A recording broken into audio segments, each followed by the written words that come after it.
بسم اللہ الرحمن الرحیم۔ سلطنت زریں ایک ایسی وسیع عریض بادشاہت جس کی سرحدیں سمندر کو چھوتی تھیں اور جس کے بازاروں میں دنیا بھر کے قافلے آ کر اترتے تھے۔ سونا، چاندی، ریشم، خوشبوئیں، ہیرے، جواہرات، ہر شے وہاں کثرت سے ملتی۔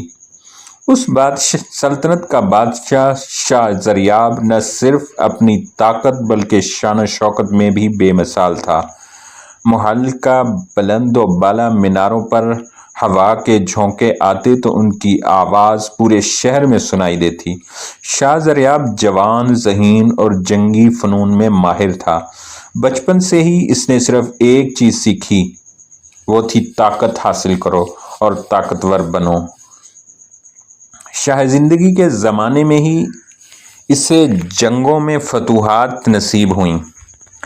تخت پر بیٹھتے ہی اس نے سلطنت کو منظم کیا، بغاوتوں کو کچلا اور اپنی رعایا پر ایک مضبوط نظام قائم کیا۔ رعایا اس سے ڈرتی تھی، احترام کرتی تھی لیکن محبت نہیں کرتی تھی۔ شاہی محل کے اندر ہر روز ہزاروں غلام، نوکر اور خدمتگار کام کرتے۔ بادشاہ کے لیے سب جھکتے، ہاتھ باندھتے، فرش بوس ہوتے اور بادشاہ کے چہرے پر ایک فخر بھری مسکراہٹ آتی۔ اسے لگتا کہ یہ سب اس کی طاقت کا کمال ہے۔ لیکن دربار میں اکثر ایک بوڑھا وزیر حکیم سلیم بادشاہ کو نرم اور رحم دلی کی تلقین کرتا۔ جناب پناہ، لوگوں کی عزت طاقت سے نہیں کردار سے کروائی جاتی ہے۔ کمزوروں کو کمتر سمجھنا تخت کے لیے زہر ہے۔ بادشاہ مسکرا دیتا اور بات بدل دیتا۔ اس کے نزدیک کمزور لوگ رعایا تھے، ان کا کام جھکنا تھا۔ ایک دن محل کے دروازے پر ایک مفلس نحیف بڑھیا عورت کھڑی تھی۔ ہاتھ میں پرانا سا کپڑا، چہرے پر تھکن، آنکھوں میں التجا۔ وہ بادشاہ کے گزرنے کا منتظر تھی تاکہ انصاف مانگ سکے۔ جب بادشاہ شاہی سواری پر نکلا تو وہ بڑھیا راستے میں آ کر بولی، اے بادشاہ، میرے بیٹے پر ظالم امیر نے ظلم کیا ہے، اس کا کھیت چھین لیا گیا ہے، مجھے انصاف دے دو۔ سپاہیوں نے فوراً بڑھیا کو ہٹانے کی کوشش کی۔ بڑھیا زمین پر گر گئی، لیکن اس نے ہاتھ جوڑ کر فریاد کی۔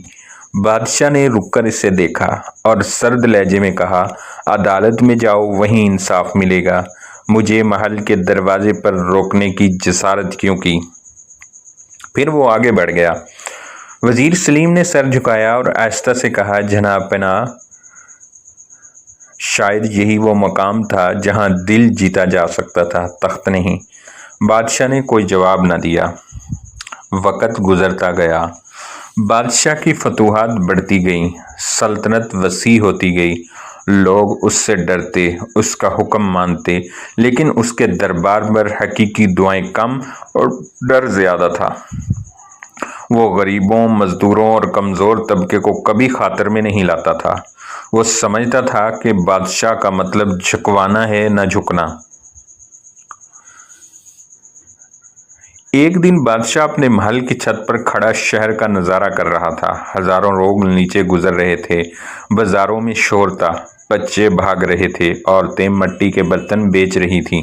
وزیر سلیم پاس آ کر بولا، جہاں پناہ، کبھی ان لوگوں کے آنکھوں میں دیکھیں جو جھک کر سلام کرتے ہیں۔ ان کے دل میں کیا ہے، خوف یا احترام؟ بادشاہ نے غرور سے کہا، مجھے فرق نہیں پڑتا، جب تک وہ جھکتے رہیں۔ اس رات بادشاہ نے ایک عجیب خواب دیکھا۔ وہ اپنے محل سے نکلتا ہے، سڑک پر چلتا ہے، اچانک سب کچھ بدل جاتا ہے۔ بازار سنسان، آسمان سیاہ اور ایک وسیع میدان میں سینکڑوں لوگ جمع ہیں۔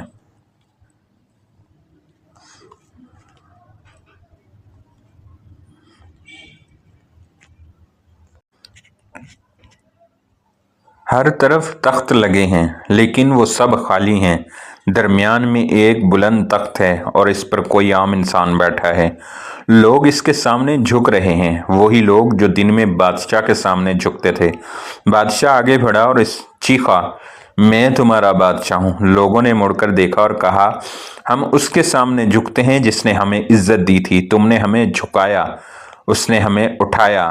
بادشاہ گھبرا گیا۔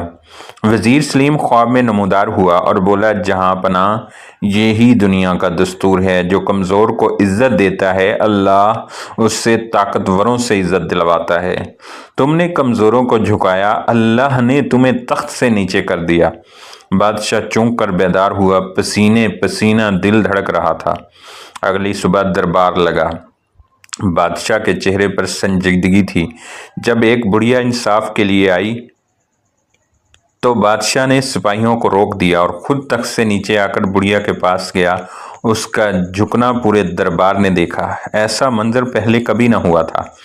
اس نے بڑھیا کا ہاتھ تھاما، اس کی فریاد سنی اور فوراً ظالم امیر کو بلا کر زمین واپس کروائی۔ پورا شہر حیران تھا۔ آہستہ آہستہ بادشاہ نے کمزوروں کی عزت کرنا، رعایت کے مسائل سننا، مزدوروں کے لیے راستے ہموار کروانا شروع کیا۔ دربار میں سختی کی بجائے نرمی کا رنگ آنے لگا۔ لوگ بادشاہ سے ڈرنے کے بجائے ان کے لیے دعائیں کرنے لگے۔ کچھ سال بعد جب ایک ہمسایہ طاقتور سلطنت کے بادشاہ نے زرین سلطنت کا دورہ کیا تو اس نے شاہ زریاب کے سامنے نہ صرف جھک کر سلام کیا بلکہ اپنی رعایا کے لیے اس سے انصاف سیکھنے کی خواہش بھی ظاہر کی۔ وزیر سلیم نے بادشاہ کے کان میں آہستہ سے کہا، جانا پناہ، دیکھ لیا، جب آپ نے کمزوروں کی عزت کی تو اللہ نے طاقتوروں سے آپ کی عزت کروا دی۔ بادشاہ کی آنکھوں میں نمی آ گئی۔ یہ کہانی تاریخ کی گزرگاہوں میں چھپی وہ سچائی ہے جس پر زمانے کا طاقتور بھول جاتا ہے۔ کمزوروں کی عزت کرنا دراصل اللہ کے سامنے جھکنے کا پہلا قدم ہے۔ جو انسان یا حاکم اپنے سے کمزور کو عزت دیتا ہے، اللہ تعالیٰ زمین و آسمان میں اس کی عزت بلند کر دیتا ہے۔